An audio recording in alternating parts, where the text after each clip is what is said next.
Folk સંગીત મને બ્લડમાં મળેલું છે. આ તો ચરવા ગઈ હોય ગાય એ અને એના વાછરડા જોને વલખા કરે. પબ્લિક જે મને ઓળખતી થઈ, જે મારા શ્રોતાઓ જે મેં એક વર્ગ બનાવ્યો એ આ ગીત દ્વારા. અને મારી સારામાં સારો મારા જીવનનો જ્યારે એક સમય ચાલુ થવાનો હતો, એક દોર ચાલુ થવાનો હતો, એટલે પપ્પાનું એક્સિડન્ટ થયું. પપ્પા છે અત્યારે, પણ પપ્પાની એક આંખ નથી. ભગવાનની ને તમારા બધા જેવા ચાહકોની, મિત્રોની બધાની કૃપા છે, બધાનો પ્રેમ છે, તો ક્યાંક ને ક્યાંક વાહ અને આહની વચ્ચે ક્યાંક ને ક્યાંક સૂરો નીકળી જાય છે. જ્યાં સુધી પૂરેપૂરો ભાવ ના આવે ને ત્યાં સુધી સૂર એક બે ઓછા હશે તો હાલશે, પણ ફિલિંગ ને ભાવ પૂરેપૂરો હોય, બહુ જરૂરી. ઓરે ઓ પારે બડા પારે બડા તું કાલે ઉડી જાજ રે. નમસ્કાર, ગુડ મોર્નિંગ ગુજરાતમાં આપનું હાર્દિક સ્વાગત છે. મિત્રો, બહાર વરસાદ છે અને સંગીત, વરસાદ આ બધાનું કંઈક અદ્ભુત કનેક્શન હોય છે અને જીવનમાં પણ સંગીતનું એક અલગ જ મહત્વ છે. એક સરસ મજાના ગીતથી આજના કાર્યક્રમની શરૂઆત કરીએ. ગરજ ગરજ આજ મેઘ ઘનન ઘનન છાયોરી દમક દમક ચમકે બિજુરી કહત હે ઋતુરાજ આયોરી. મલ્હાર રાગ. હવે મજા એ છે દોસ્તો કે આપણે ત્યાં જે રાગોની રચના થઈ છે અથવા તો શાસ્ત્રીય સંગીતમાં જે રાગો છે એ એવા છે કે એ પ્રકૃતિ સાથે જોડાયેલા છે. જેમ કે તાના રીરીની આપણે વાત સાંભળી હોય તો મિયા તાનસેને ગાયું ગીત દીપક રાગમાં, એમને અંદરથી દાહ થયો અને ગયા તાનારીરી પાસે. કોઈકે કહ્યું કે એ જ મલ્હાર રાગ સાચો ગાઈ શકશે અને દાહ મટાડી શકશે અને એમણે મલ્હાર રાગ ગાયો. તો આ રાગની તાકાત છે અને સંગીતની આ તાકાત છે. આ તો વાત થઈ શાસ્ત્રીય સંગીતની, પણ દરેક પ્રકારનું સંગીત એક પોતાની અલગ છાપ ઊભી કરી જાય છે. જેમ કે આપણા ગુજરાતની ઓળખ એટલે ગુજરાતના ગરબા. હવે ગરબા સાહેબ એ છે લોકસંગીત, ફોક, અને ફોકની એવી તાકાત છે કે માણસ કોઈ પણ હોય, ફોક સંગીત જ્યારે વાગતું હોય, શાસ્ત્રીય સંગીતમાં એવું છે કે ક્લાસ માટે છે, એટલે જે શાસ્ત્રીય જાણતા હોય એમને વધારે આનંદ આવે. પણ લોકસંગીત તો એવું છે કે દરેક જણને મજા જ આવે, આનંદ જ આવે, જલસો જ પડે, ટેડો પડી જાય. તો એવા એક ગાયક કે જેમણે બહુ યુવા વયે પોતાનું એક અલગ જ સ્થાન એ ગુજરાતી ફોક સંગીતમાં, ફિલ્મી સંગીતમાં ઊભું કરી દીધું છે. જેમના ગીતો એટલા બધા પ્રચલિત થયા, એટલા બધા પસંદ થયા કે લોકોએ પોતાની કોલર ટ્યુનો બનાવી દીધી, લોકોએ રિંગટોન બનાવી દીધી. લોકો ગરબા હોય કે પછી કોઈ બીજા ફંક્શન્સ હોય, એમના ગીત વગર એ ફંક્શન પૂરું ન થાય. બહુ જ નાની ઉંમરે આ ઉપલબ્ધિ એમણે મેળવી અને એટલા સરસ મજાના કંઠના માલિક, પાછા દેખાવે ખૂબ સુંદર અદાકાર છે, એક્ટર છે, કમ્પોઝર પણ છે, ડીજે પણ, કેટલું બધું કર્યું. પણ મૂળ વાત એક સાચા કલાકાર છે, એક ઉમદા વ્યક્તિ છે. તો એવા જ એક ઉમદા વ્યક્તિને, સાચા કલાકારને આજે આપણે મળવાના છે, એમની સાથે વાત કરવાના છે. સ્વાગત કરીએ ઉમેશ બારોટનું. કેમ છો સાહેબ? ખૂબ મજામાં. સ્વાગત છે આપનું ગુડ મોર્નિંગ ગુજરાતમાં સાહેબ. Thank you. હું તમને કહું, મારી જેમ ઘણા બધા હશે કે જેમણે અત્યારે આ ટીવી ચાલુ કર્યું હશે, દૂરદર્શન ખોલ્યું હશે અને એમને મજા પડી ગઈ હશે કે આજે ઉમેશભાઈને સવારમાં સાંભળવા મળશે. નહીંતર તો શું સોશિયલ મીડિયામાં જઈને તમને સાંભળવા પડે. હા, પણ અહીંયા તો આજે બધાને લાવો મળવાનો છે. તો ઉમેશભાઈ, મારો તમારી સાથેનો એક સરસ મજાનો ઇન્સિડન્સ છે જે તમને કદાચ ખબર છે. હું એક જગ્યાએ એક એવોર્ડ ફંક્શન હોસ્ટ કરતો હતો ને તમારી પિક્ચર આવવાની હતી અને એના માટે ટ્રેલર લોન્ચ હતું અને ત્યારે મેં તમને બોલાવેલા ઉપર, પણ તમે તો આખી ટીમ સાથે હતા. તો મને એમ હતું કે આ ભાઈ એક્ટર છે. પણ પછી મને કોઈકે કીધું કે તમે બેબીને બોર્નવિટા પીવડાવો ગીત સાંભળ્યું છે? મેં કીધું હા. તો કે એના ગાયક છે આ. મેં શું વાત કરો છો યાર? તો સાહેબ એ ગીત તો ગજબ પ્રચલિત થયું હતું.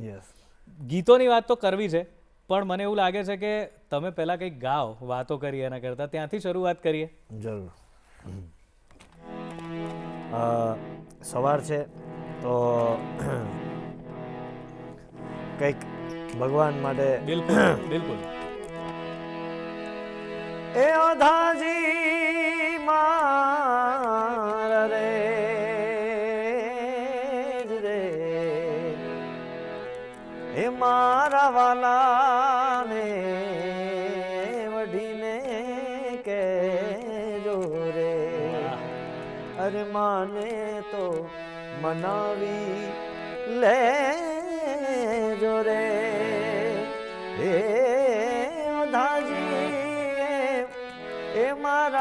વાલાને એ વઢીને કેજો રે મથુરાના રાજા થયા છો અન ગોવાળોને ભૂલી ગયા છો માનીતીને મોલે ગયા છો રે એ ઓધાજી મારા વાલાને એ વઢીને કેજો રે. ક્યાં વાત હે ઉમેશભાઈ, એક મખમલી ટેક્સચર છે આપના અવાજમાં, જાણે આમ પેટી પણ વાગી રહી છે, તમારા સુરો બધું એક સાથે તાદાત્મ્યથી સરસ મજાનું ચાલી રહ્યું હોય, મજા પડી ગઈ. ઉમેશભાઈ, કેવી રીતે સંગીત તરફ આવવાનું કેવી રીતે થયું, કલા ક્ષેત્રમાં કેવી રીતે આવવાનું થયું? હા, લોક સંગીત મને બ્લડમાં મળેલું છે. મારા મમ્મી પપ્પા બંને, મારા મમ્મીના જ્યારે હું પેટમાં હતો ત્યારથી જ મમ્મીએ ગાવાનું ચાલુ કર્યું હતું પપ્પા સાથે, અને પપ્પા તો પહેલેથી બચપનથી જ અમારું બાપ દાદાનું ફોક મ્યુઝિક, અને પપ્પા મારું મૂળ ગામ હાલોલ, એટલે હાલોલમાં મોટામાં મોટી નવરાત્રી એટલે મનોજ બારોટની નવરાત્રી એવું કહેવાતું. પપ્પા મમ્મી 92માં મારો બોર્ન, પણ એ સમયે જ્યારે હું પેટમાં હતો ત્યારથી મમ્મીએ ગરબા ગાવાનું ચાલુ કર્યું, એટલે મને ગળથુથીમાં જ મળેલું છે, ગર્ભથી જ મને સંસ્કાર મળ્યા છે, ગર્ભ સંસ્કાર મળેલા છે આ સંગીત.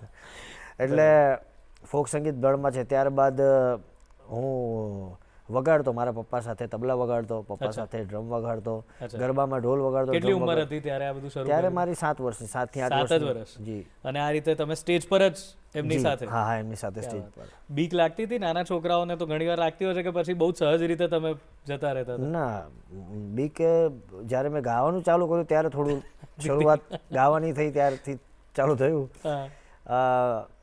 સ્કૂલમાં શરૂઆત કરી ગાવાની મેં લગભગ 8મા ધોરણથી. અચ્છા. સૌરગીત સ્પર્ધામાં ભાગ લેતો, એટલે પ્રોફેસરો બધા જે સાહેબો હોય છે એ લોકો બધા કહે કે કલાકારનો દીકરો છે તું ગાવાનું ચાલુ કરે, એટલે હું ગાતો નહીં, મારો વગાડવાનો વિષય હતો. સાહેબ તમારે વગાડી આપું, કોઈ ગાતું હોય તમે વગાડી આપું, ગાવું નથી. કોશિશ કરી તો બધાને ગમ્યું. પણ તમારા માટે બી સરપ્રાઇઝિંગ જ હતું કે ભાઈ હું ગાઈશ ને બધાને ગમી ગયું? હા, એ મારા માટે તો સરપ્રાઇઝિંગ જ હતું. બીકોઝ એ પૂરું કર્યા પછી બચપનમાં પણ મેં 7મા ધોરણમાં ભણતો ત્યારથી પણ મેં વિશારદની શાસ્ત્રીય સંગીત શીખવાનું સાથે સાથે ચાલુ કર્યું હતું. અને 12th પછી મ્યુઝિક કોલેજ, MS યુનિવર્સિટીમાં મ્યુઝિક કોલેજ કરી બરોડામાં. અને ત્યારે પણ એક એમ કહેવાય ને, જ્યારે તમને સૂઝબૂઝ ન હોય ત્યારે ભગવાન બધું ભરી ભરીને આપે, પણ જ્યારે તમને એક સૂઝ આવી જાય ને કે આ સ્કેલ, પછી તમે બંધનમાં આવી જાઓ. એટલે ગાવાની સાથે સાથે આ જ્યારે વ્યવસાય બની ગયો ને પછી એક બંધન આવી ગયું. પણ હજી પણ ભગવાનની ને તમારા બધા જેવા ચાહકોની, મિત્રોની, બધાની કૃપા છે, બધાનો પ્રેમ છે, તો ક્યાંક ને ક્યાંક વાહ અને આહની વચ્ચે ક્યાંક ને ક્યાંક સુરો નીકળી જાય છે. ક્યાં વાત હે, ક્યાં વાત હે. કોલેજ કાળ કેવો હતો ઉમેશભાઈ?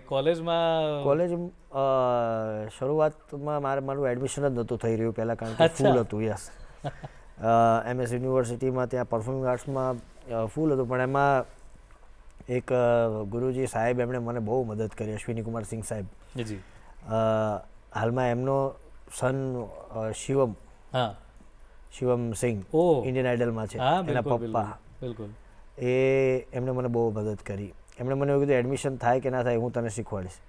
પણ એમને ધીરે ધીરે કરીને ખૂબ રિક્વેસ્ટ કરીને લગભગ થઈ ગયું.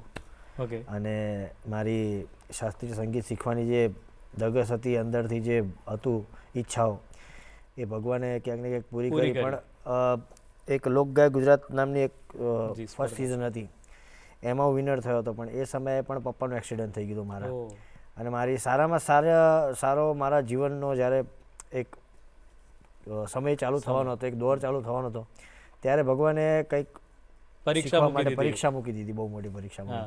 એટલે પપ્પાનું એક્સિડન્ટ થયું. પપ્પા છે અત્યારે, પણ પપ્પાની એક આંખ નથી, છે ખરી પણ એક જોઈ નથી શકતા. એમણે એક આંખ ગુમાવી, એટલે ઘરની ટોટલ જવાબદારી મારી ઉપર આવી ગઈ 17 વર્ષની ઉંમરમાં. તમે એક જ સંતાન છો? ના, મારાથી નાનો ધર્મેશ બારોટ, એ પણ બહુ સારો ગાય છે. અચ્છા, પણ એ નાના છે એટલે મારા કરતા નાના. હા, બધું મારા ઉપર આવી ગયું હતું એ સમયે. અને પપ્પા હોસ્પિટલમાં હતા ને એ સમયે લોકગાય ગુજરાત જીત્યો હતો, એટલે પબ્લિકમાં પણ ફૂલ ડિમાન્ડ, પબ્લિક ઓળખે, બહાર જવું તો પબ્લિક ઘેરી લે. હવે માણસને એવું થાય કે ભાઈ ધીરે ધીરે ઉપર જાય. આ તો સીધો જ મને પબ્લિકની વચ્ચે આમ આવી જ ગયો હું. એકદમ જ આવી ગયા હા અને તે વખતે આર્થિક પરિસ્થિતિ પણ એવી નહીં કે ભાઈ લોકો આમ સેલિબ્રિટી નજરે જોતા કે ભાઈ ઉમેશ બારોટ જીત્યો છે એમ. હા પણ એમને અંદરની ખબર ના હોય ને હા કે શું પરિસ્થિતિ છે. હા કારણ કે નામ થઈ ગયા પછી બી પ્રોગ્રામ કરવા તો બસમાં જ જવું પડે. બિલકુલ અને અઘરું બસમાં થઈ જાઓ એટલે જાય ને. બસવાળા બધાએ હા એટલે મોઢે રૂમાલ બાંધીને જવું પ્રોગ્રામ કરવા માટે. પપ્પા હોસ્પિટલમાં જ્યાં પ્રોગ્રામ મળે ત્યાં કરું. મેં મુંબઈમાં પણ ગાયેલું છે જે બારમાં ગાય ને 12માં ગયા હા એમાં પણ મેં ગાયેલું છે. ગાવાના ક્ષેત્રમાં લગભગ મેં ક્યાંય બાકી નથી મૂક્યું. બરાબર અને એ સમય એવો મારો હતો ને કે મારે કોઈ તક છોડવી નથી. જે જ્યાં કામ મળે એ પૈસા કરવું મળે પણ પડે એવું હતું અને જી. બરાબર અને છે પપ્પાને લગભગ ડૉક્ટરે મને એવું કીધું હતું કે 6-7 મહિના ઉપર કોમામાં રહેશે. ઓહ. પણ એક જ મહિના પપ્પા કોમામાં રહ્યા અને 1 મહિનાના 22 દિવસે પપ્પા એકદમ બહાર આવી perfect ગયા રીતે બહાર આવી ગયા હતા. પણ જે લોકો મને આમ 100 રૂપિયા આવીને આપતા કે ભાઈ આ લો આ તમારા હાથમાં રાખજો પપ્પા માટે, એ લોકોનું લિસ્ટ બનાવતો કે 100 રૂપિયા પપ્પા માટે આણે આપ્યા છે. એ જેણે 5 આપ્યા હતા, 100 આપ્યા હતા, 5000 આપ્યા હતા, 50000 એ બધાનું લિસ્ટ બનાવેલું મેં રાખ્યું હતું. બધાને મેં ડબલ કરીને એક જ વર્ષમાં પાછા આપ્યા હતા. વાહ અને એ પણ ગાયકીથી જ જી ગાયકીથી, માત્ર ગાયકી, બીજો કોઈ વ્યવસાય. વાહ વાહ તો એ જે પીરિયડ હતો એ મને લાગે છે કે સ્ટ્રગલનો તો ખરો પણ ઘડતરનો પણ હતો જ. કારણ કે 100%. અલગ અલગ જગ્યાએ અલગ અલગ ઓડિયન્સની સામે એમની પસંદનું ગાવાથી જ કદાચ આપણે વધારે ઘડાઈએ જેટલું સ્કૂલ કોલેજમાં ના ઘડાયા હોઈએ. કહેવત છે ને કે લોહા જીતના પિઘલતા હે ઉતના ही આકાર લેતા. હા, બિલકુલ બહુ સાચી વાત છે. ભગવાને એ ગરમી વખતે તાપ જોઈએ જરૂર. એનાથી જે અકળાતા નથી એ પછી સોનું બની જાય છે. ક્યાંય પણ જે- અટવાતા નથી. ક્યાંય અટવાતા નથી. બહુ સાચી વાત છે. તો આ જે તમારી ગાવાની જર્ની શરૂ થઈ તો સફળ એવું ક્યારે લાગ્યું કે હવે પાછું વળી નહીં જોવું પડે, હવે આ સફળતા મળી ગઈ મને? જરૂર કહો, મને ગયું ગમશે કે હું લોકગાય ગુજરાતમાં જે મેં એક ગીત ગાયું હતું ગાયુંના ગોવાળિયા, ગાવ ને સર. હું જરૂર સંભળાવીશ. આ તો ચરવા ગઈ હોય ગાય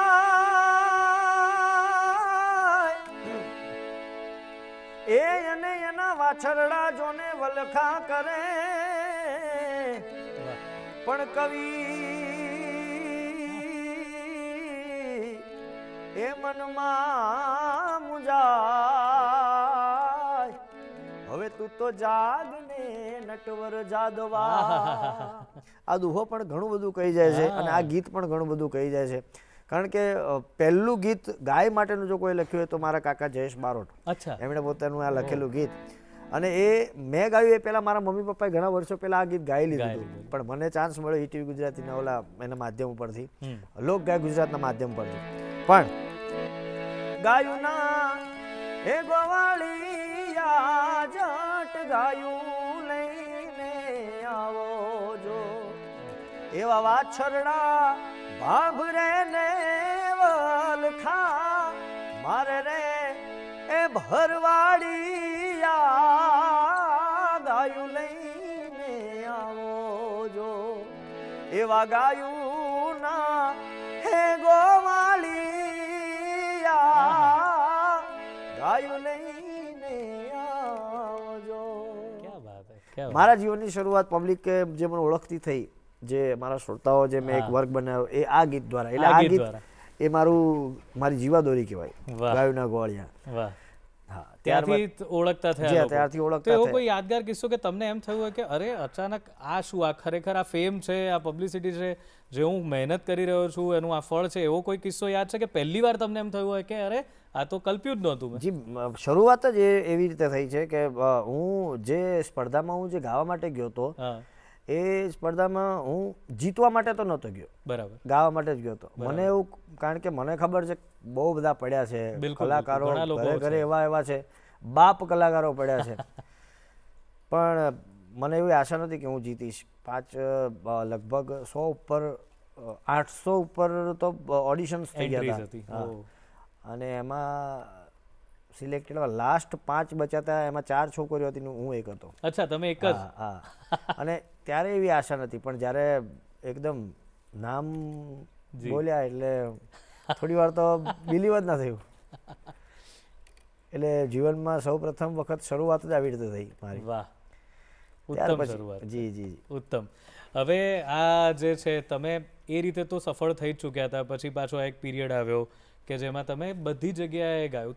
તમને એ સમયે તમારા કોઈ ફેવરેટ ગાયક જે તમને હંમેશા ઇન્સ્પાયર કરતા હોય, તમને એમ થતું હોય કે આમના જેવું ગાવું છે? તમે જે હમણાં બોલે ને બાપ ગાયકો પડ્યા છે બધા, તો એવા તમને એ સમયે કોને સાંભળતા સૌથી વધારે કે એનું ગીત આવે એટલે હું તો સાંભળું છું? એમ મને બહુ ગમે. હું ડાયરામાં હું જરૂર કહીશ કે ડાયરા એ વખતે અત્યારે પણ કે ડાયરો ભજન એક એવો ચાલતો હતો, પણ એ ભજનનો દોર ને ડાયરાના દોરને યુવા પેઢીને ખૂબ ગમે એવું કંઈક નવું લાવ્યા તો એ કીર્તિદાનભાઈ ગઢવી. બિલકુલ સાચી. એટલે હું કીર્તિદાનભાઈને ડાયરા માટે સ્પેશિયલ હું કીર્તિભાઈને સાંભળતો. અને શરૂઆતમાં અને એ પણ પાછા મારી જે સ્પર્ધા હતી એમાં એન્કર હતા. હા, બરાબર છે. અને એમના તરફથી પણ ઘણું બધું મને શીખવા મળ્યું. એમનું કયું ગીત જે લૂપમાં સાંભળ્યા જ કરો? આજે પણ એવું થાય કે આ ગીત તો હું લૂપમાં સાંભળ્યા જ કરું. એમ મને મારા ઘરે દીકરીઓ છે એટલે લાડકી તો ખાસ મને બહુ ગમે છે. હે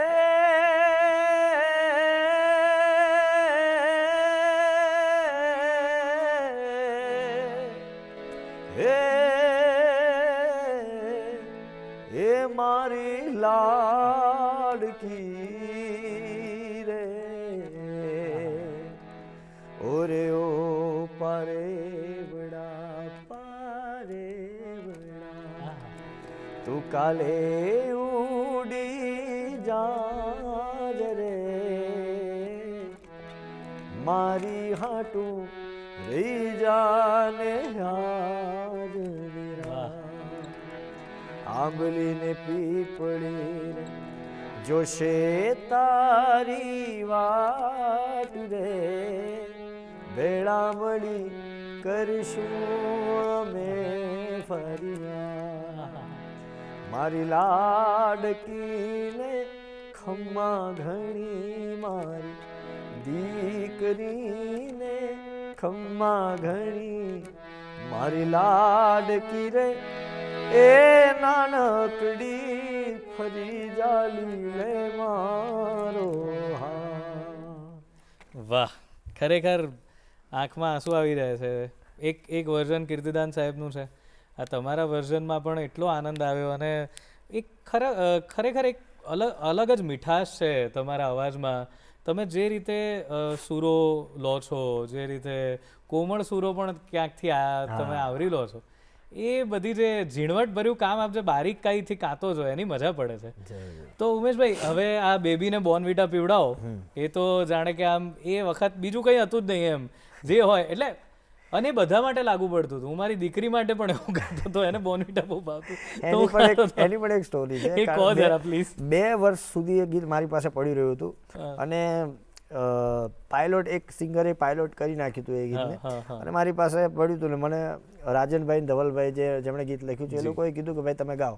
એટલે ગાઈને પછી મેં ઘણા બધાને બતાવ્યું તો ગુજરાતમાં યાર કે આ બધા ઇંગ્લિશ શબ્દો, ઇંગ્લિશ ખોરાક આમાં એ વખતે ચલણ જ નહોતું ને, પછી તો બહુ આવ્યું કે પછી આવું કંઈક નાખી જ દેવું એમ દરેક ગીતમાં ઇંગ્લિશ. હોટ કે કોફી આ બધું આપણે ચા વાળા એને કોફી ને સેન્ડવિચ ને રોટલા વાળા કેફે કલ્ચર થઈ જતું હતું. એટલે એમ જ થાય કે આ તો કનેક્ટ જ નહીં થાય. આપણે ક્યાં હમણાં ભાખરી ને રોટલા અને ચાની વાત કરી હોય તોય થાય. પણ છતાંય એ ગીત અમે હિતેશભાઈ બિલ્ડર કેમેરામેન એમના ભાઈઓ છે બધા અમે બધા આમને આમ ફરવા નીકળ્યા કચ્છ બાજુ ને પછી માંડવી બીચ પર. મેં કીધું ચલો આપણે આ ગીત છે તો આપણે શૂટ કરીએ.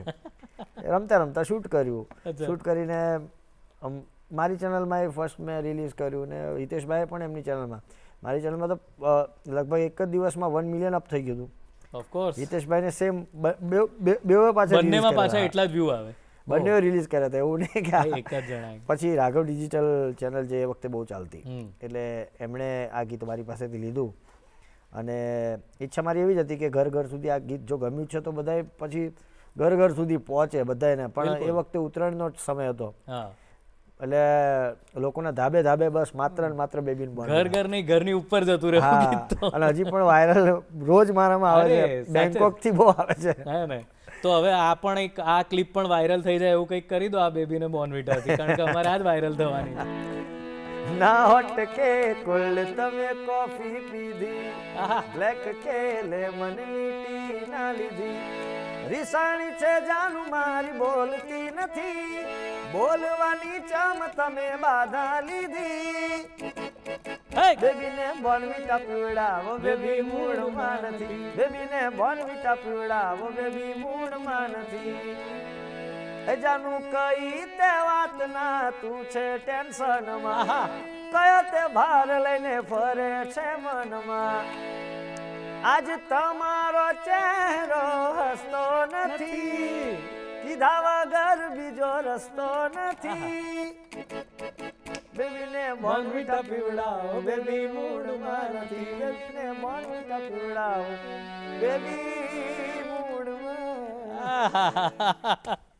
અમે ખબર છે એવી ચર્ચા કરતા હતા ગીત સાંભળીને કે યાર સારું છે નહીતર તો પેલા શું આલ્કોહોલ વાળા ગીતો બહુ જ ચાલતા હોય છે ને બહુ બનતા હોય છે આવું સાત્વિક બોર્નવિટા અને કોફી વાળું ગીત ચાલે છે એની મજા ઘણા બધા આ ગીતનો વિરોધ કર્યો તો પણ એ વખતે તમે જે કહી રહ્યા છો એ જ કીધું મેં કીધું આ માલ તો પાકો તમને નુકસાન તો નહીં કરે હેલ્થ માટે તો સારું આ બધી રીતે સારું આ સાંભળવું હેલ્થ માટે સારું છે તો સાહેબ આ તો થઈ વાત હવે તમે તો અભિનેતા પણ રહ્યા અને સફળ રહ્યા કારણ કે તમારી અભિનયવાળી ફિલ્મોના ચાહકો પણ મેં તો ઘણા જોયા છે તો એ કેવી રીતે આવવાનું થયું એક્ટિંગમાં આ તો તમારું મ્યુઝિક તો ખબર પડી કે વારસાગત છે પણ અભિનય તો આઈ થિંક કોઈ નહીં હોય પરિવારમાં તમે પહેલા તો એ કેવી રીતે એકચ્યુઅલીમાં એક બહુ મોટું પ્રોડ્યુસરની દુનિયામાં નામ એટલે ગોવિંદભાઈ પટેલ બિલકુલ એટલે ગોવિંદભાઈ પટેલની જે પપ્પાના એક્સિડન્ટ પહેલાં ગોવિંદભાઈ પટેલની જે મૂવીઝ બધી આવતી એમાં પપ્પા ગાતા મારા પપ્પા ઘણા બધા ગીતો ગાતા એમના મૂવીના અને મહેશ ભવરિયા એમના એક ફિક્સ મ્યુઝિશિયન હતા એ મ્યુઝિક આપતા અને પપ્પાના પાછા મહેશભાઈ અને ગોવિંદભાઈ બધા બહુ ખાસ મિત્રો એટલે હું ગોવિંદભાઈના મૂવીમાં હું ગાવા જતો ત્યાં મને હરીશભાઈએ સાંભળ્યો એમના દીકરા હરીશભાઈ પટેલે એટલે હરીશભાઈ પછી ત્યારબાદ ગોવિંદભાઈ આપણા એમને યાદ ખાસ એટલા માટે કરું છું કે આપણી ફિલ્મ ઇન્ડસ્ટ્રી દુનિયાનું ભીષ્મ પિતામાં ગણતરી જેની થાય એટલે હરીશભાઈ પટેલ સાથે મારા બહુ સારા સંબંધ ધીરે ધીરે ઘર આમ તો ઘર જેવા જ હતા પણ હરીશભાઈ મને જોયો ત્યારબાદ એમણે નક્કી કર્યું કે અત્યારે જે હીરો બધા આવે છે એમાં તમે તારો ફેસ છે હીરો મેં કીધું મને મૂવી મારી માટે મને શોખ છે પણ મેં કીધું હવે હું સાહસ કઈ રીતે કરું મમ્મી પપ્પાને પૂછ્યું એમણે કે છોકરો તો કે તમારી જવાબદારી એમ ઠીક છે એટલે ફર્સ્ટ તો મેં સ્ટોરી જોઈ બધાથી પહેલાં પણ સ્ટોરીમાં મને એક્શન મૂવી જોવા બહુ ગમે એટલે એક્શન બહુ બધી હતી એમાં એટલે મૂળ તો મેં એક્શન માટે જ હા પાડી દીધી એટલે સાચી પ્રીત કરનારા દુનિયાથી ડરતા નથી અને એમાં પણ એટલી બધી કેબલ ફાઇટ્સ ફર્સ્ટ ટાઈમમાં જ મને કેબલ ફાઇટ ફર્સ્ટ ટાઈમ હું મૂવી માટેનો કેમેરો ફેસ કરી રહ્યો છું પણ કંઈક કુદરતની કૃપા ને કંઈક અંદરની ધગસ હતી તો મારા લગભગ એવું કોઈ ડાયલોગ કે એવો કોઈ શોટ નહોતો કે જેમાં રીટેક કરવું પડતું. અરે વાહ, યા બહુ સારી વાત. ઇવન કેબલ ફાઇટમાં પણ. અરે નહીતર વન ટેક આવો પહેલી જ ફિલ્મમાં એ બહુ અઘરી વાત. મતલબ દોઢ પેજના હું બાય હાર્ટ બોલી જતો. વાહ, ક્યાં વાત. કદાચ એ ગીતો યાદ રાખવાની જે પેલી હોય ને એ કામ આવે છે. બિલકુલ બિલકુલ, કારણ કે શબ્દોથી બહુ પરિચિત હોઈએ એટલે વાંધો ના આવે. બહુ સરસ વાત કરી છે તમે, અને હજુ ફિલ્મ વિશેની વાતો કરીશું, તમારા અનુભવો વિશેની સરસ મજાની કોઈક. પણ અત્યારે મને બહુ મજા પડી રહી છે કારણ કે અત્યારે હું એવા વ્યક્તિ સાથે છું કે જેમને સાંભળ્યા જ કરવાની ઈચ્છા થાય છે. તમને પણ થતી હશે, પણ શું કરીએ, નિયમ છે, વિરામ લેવો જ પડે એમ છે, તો લઈએ એક વિરામ.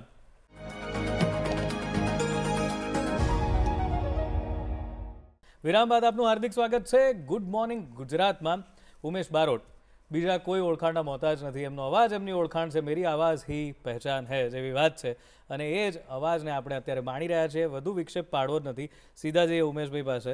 ઉમેશભાઈ, વાત તો કરી પિક્ચરની, અને આ બધી વન ટેક ઓકે થતા હતા, પણ કોઈક એવો પ્રસંગ હશે જ પિક્ચરનો, પહેલી હતી એટલે એવો કોઈ યાદગાર કે જેમાં તમને થયું હશે કે એ કાં તો એમ થયું હશે કે એ આ કેવી રીતે કરવું. જેમ કે મારી મેં ફિલ્મ કરી તો મને સૌથી વધારે તકલીફ છે ને રોમેન્સ કરવામાં થતી હતી. કોઈ રોમેન્ટિક સીન આવે ને તો હિરોઈનો તમે બી નોંધ્યું હશે, હિરોઈનો ફટાફટ કરી નાખે.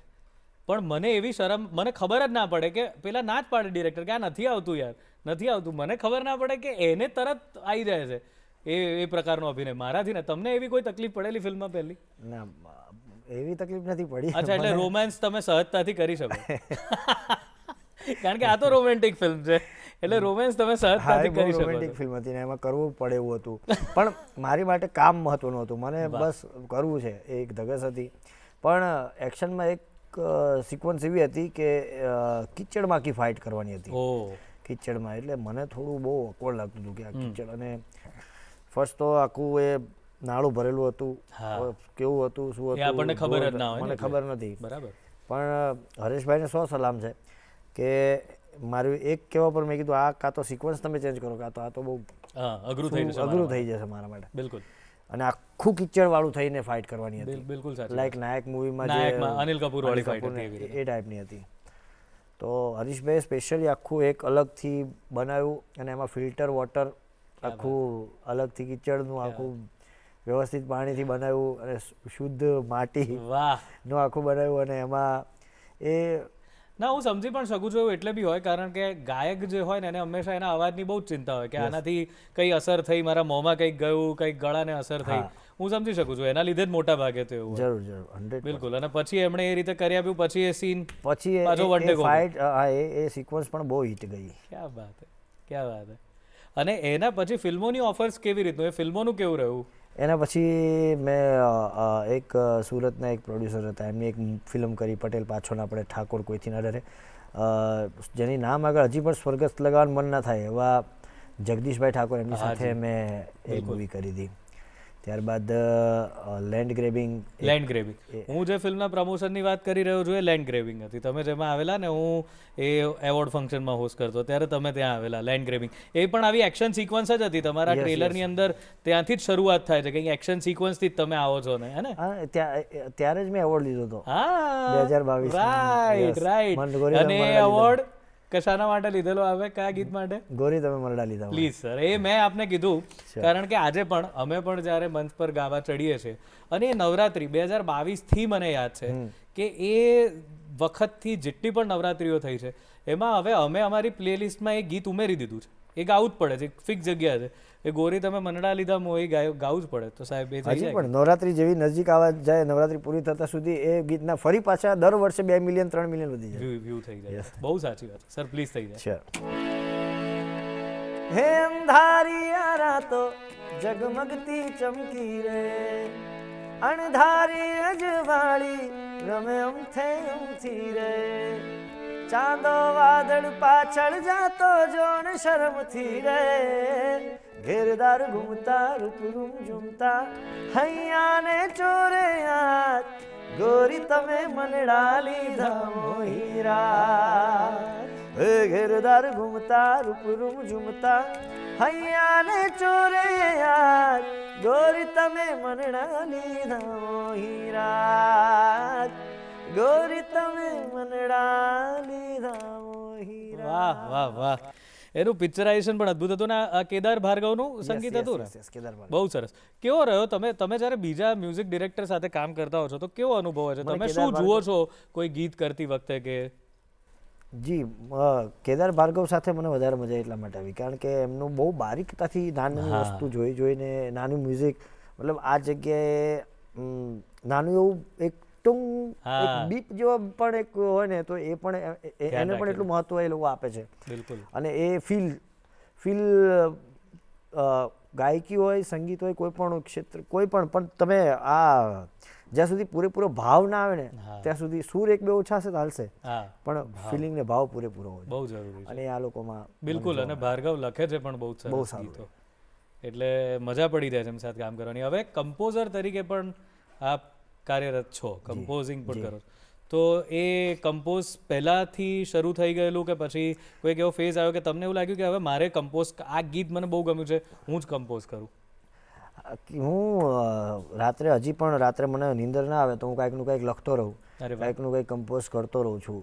અને એ મતલબ મારું પ્રોપર એવું હોતું નથી કે હું કમ્પોઝ કરતો રહું એવું નથી પણ જ્યારે મને મૂડ આવે છે ત્યારે હું કંઈકનું કંઈક બનાવતો રહું છું. જ્યારે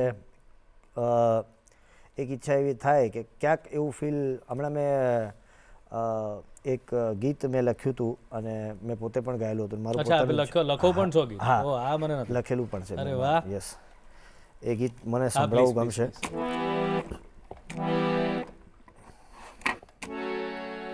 હો જાણ્યું નથી કેટલો ને કેમ કર્યો છે જાણ્યું નથી કેટલો ને કેમ કર્યો છે અરે મેં તો તને પ્રેમ કર્યો છે અરે મેં તો તને પ્રેમ કર્યો છે હો દિલને દિલાસો આપી ખુદને મનાવું છું, પ્રેમના નામે તે ખેલ કર્યો છે,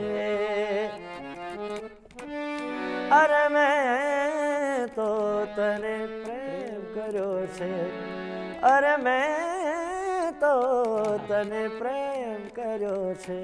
વાહ, ક્યા બાત હે સર, બહુ સુંદર લખ્યું છે. અને આ ગીતને તમે પહેલા કમ્પોઝ કર્યું પછી લખ્યું કે પહેલા લખીને કમ્પોઝ? નહીં, લખ્યું પછી કમ્પોઝ કર્યું. કારણ કે આ લખ્યા પછી કમ્પોઝ કરવું એ એવી રીતે ચેલેન્જ છે, કારણ કે બંનેના મીટર પહેલું હે ને, પહેલી કડીનું એના શબ્દોનો અલગ છે, અને બીજા ખાલી મેં તને પ્રેમ કર્યો છે, જાણ્યું નથી કેટલો ને કેમ કર્યો છે, મેં તને પ્રેમ, એટલો એના અફેર છે. એટલે આને કમ્પોઝ કરવા માટે તમે જે મેને જગ્યા આપીએ, તો હવે આ બધા જે કમ્પોઝિશન્સ ને બધાની મદદ, તો એમાં હવે આગળ મ્યુઝિક ડિરેક્ટર બનવાનું કઈ વિચારી રહ્યા છો કે નહીં? જાતે પણ ઘણા બધા મ્યુઝિક કરેલા પણ છે. ક્યાં વાત હે સર. અને બીજું, હવે તમારું કોઈ, મને એવું લાગે છે કે દરેક ગાયકને એવું હોય, મને તમારો કંઠ છે ને મને એવું લાગે છે કે તમે ખબર નહીં ગઝલો પણ ગાતા જ હશો, અથવા તો ગઝલો તમારા મોઢે સાંભળીએ ને તો મને મજા પડે. તમારી કોઈ ગમતી ગઝલ હોય એ સંભળાવો ને, કારણ કે તમારો અવાજ એવો છે કે ખાલી અમુક અવાજ એવા હોય છે કે જેના અવાજમાં ફોક જ સારું લાગે, એ તમને અદ્ભુત લાગે, પણ તમારા અવાજમાં ફોક સાંભળ્યું એની મજા પડી, ભજન હમણાં સાંભળ્યું એની મજા પડી, અને મને એવું, તમે હમણાં જ્યારે બેલેન્સિંગ કરતા હતા આપણે ત્યારે તમે ગઝલ ગાઈ, તો મને એવું લાગ્યું કે તમારા અવાજમાં તો ગઝલ કેટલી મીઠી લાગે છે.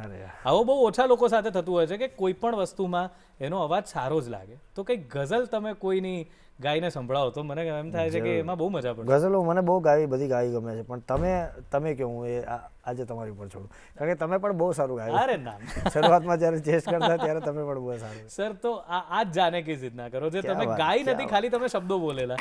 એ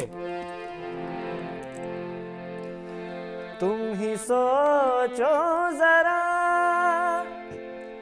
क्यों न रोके तुम्हें, जान जाती है जब उठ के जाते हो तुमको अपनी कसम जाने जा, बात इतनी मेरी मान लो, आज जाने की जिद ना करो, यूं ही पहलू में बैठे रहो, आज जाने की जिद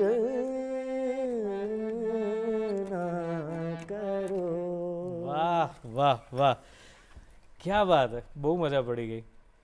તમારું મેં વાંચ્યું એમાં એ પણ હતું કે તમે ડીજેઇંગ પણ કરેલું છે, ઇવેન્ટનું પણ, તો એ કેવી રીતે? કે ઘણું બધું હું હજી પણ વિચારેલું છે, પણ એની માટે હું બધા પાસે હજી પણ સોરી અને સમય માગું છું કે હજી પણ હું બહુ કંઈક નવું લઈને આવવાનો છું. અરે વાહ. અને લગભગ નવરાત્રી પછી જ એ તમને બધાને જોવા પણ બહુ સારી રીતે મળશે. ક્યાં વાત હે, ક્યાં વાત. અને બીજું એક ગીત છે ને, એ મને બહુ ગમેલું, એના પર જેમ હમણાં એક નવરાત્રિમાં એક સ્ટાઇલ નીકળેલી છે કે બધા કોઈ એક ગીત એવું હોય કે દર વર્ષે કે નવરાત્રિ પર એના પર બધા જાત જાતની પેટર્ન કરે, તો એક ગીત મેં સાંભળેલું, કાળો ભમરિયાળો જાઓ. સાહેબ, જે ગરબા ગ્રુપમાં જાઓ, દરેક ટ્રેનિંગ જે હવે તો બહુ જ જગ્યાએ થઈ ગયું છે કે ગરબાની ટ્રેનિંગ આપતા હોય, આ કાળો ભમરિયાળો જામો પર તો એટલા બધા સ્ટેપ્સ લોકોએ સેટ કર્યા છે, હે સાહેબ, તો એ થઈ જાય જરા. જરૂર.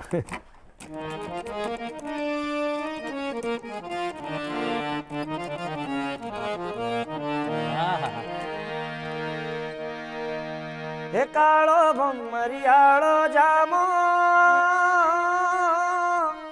હે કાળો ભમરિયાળો જામો, પહેરાવું કાળા કાનને, એને માથે હું મોતીડે વધારું, એને નવલખીર લે જડાવું, પહેરાવું કાળા કાનને.